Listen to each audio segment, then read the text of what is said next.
Saludos mi gente, bienvenidos a Pelota y Ya. Comencemos con las noticias de hoy.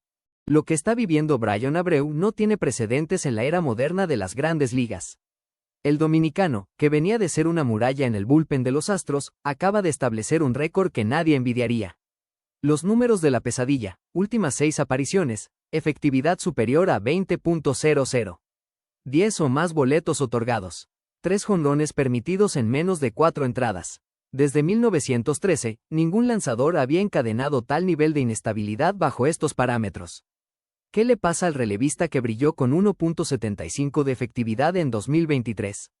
El bullpen de Houston está en jaque y el puesto de Abreu pende de un hilo. ¿Crees que sea un problema mental o físico?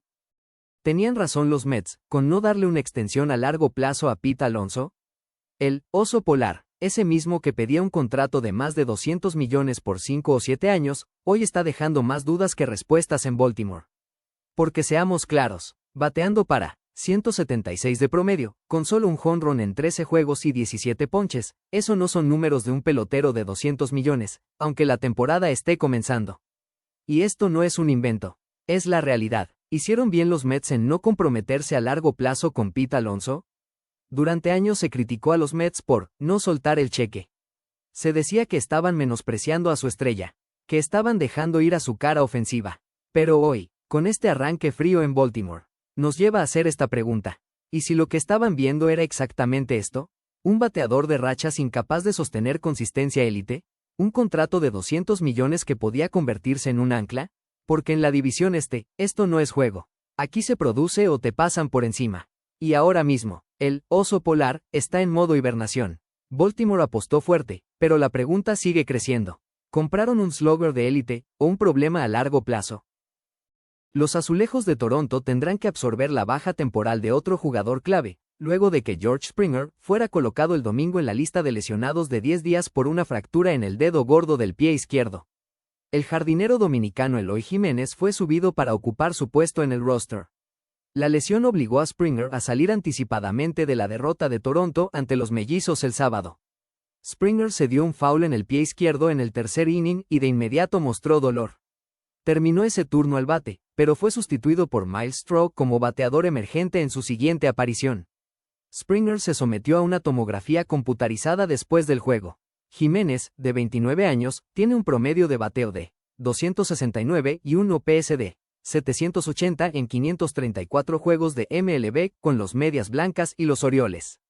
Este año había registrado un OPS de 744 con un jonrón en 11 juegos con AAA Buffalo. Firmó un contrato de ligas menores con los Azulejos en septiembre y se convirtió en agente libre en noviembre antes de regresar con otro acuerdo de ligas menores en enero. Jiménez hizo su debut con los Azulejos este domingo, bateando de séptimo como bateador designado ante Minnesota. En el día de ayer le logró conectar un jonrón frente a los Bravos de Atlanta y con este alcanzó la hazaña de conectarle jonrón a los otros 29 equipos de MLB. Los números no mienten y la consistencia de José Ramírez está alcanzando niveles de leyenda. MLB ha puesto el debate sobre la mesa. ¿Es Ramírez el mejor de su generación?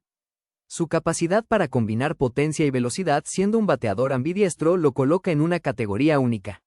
Mientras nombres como Nolan Arenado, por su defensa histórica, y Manny Machado, por su brazo y bateo oportuno, suelen llevarse los reflectores, Enriquito ha construido una carrera basada en la resistencia y el rendimiento constante, obligando a los expertos a cuestionar si el trono de la tercera base le pertenece legítimamente a él. Eli de la Cruz, el próximo rostro de MLB, o solo será otro, y si hubiera. El dominicano de los Cincinnati Reds no es cualquier prospecto, es una anomalía del béisbol moderno. 6'6 de estatura, velocidad élite, estafador de bases élite en MLB, poder real, brazo de cañón, versatilidad total, campo corto hoy, cualquier posición mañana sin problema, y apenas tiene 24 años. Está en su tercera temporada y ha mejorado exactamente donde todos lo criticaban. Menos ponches, mejor promedio, más consistencia ofensiva, o sea, está ajustando, y rápido. ¿Estamos viendo al próximo jugador que va a romper el mercado? El que puede sentarse en una mesa y decir, los 765 millones de Juan Soto se quedaron cortos, porque si este jugador logra juntar todo su potencial, estamos hablando de un jugador que hace cosas que literalmente no existen en combinación. Poder, más velocidad, más tamaño, más defensa, más versatilidad. Pero, el béisbol está lleno de talentos con todo lo necesario para triunfar, que nunca llegaron a ser lo que prometían. Entonces, Elly de la Cruz será el próximo rostro global de MLB. ¿O será otro talento brutal que se quedó en promesa? Porque su techo es histórico, pero la presión también lo es. ¿Estamos viendo al próximo jugador de 800 o más millones? ¿Qué opinan ustedes? Recuerda seguirnos, darle like y compartir. Hasta luego.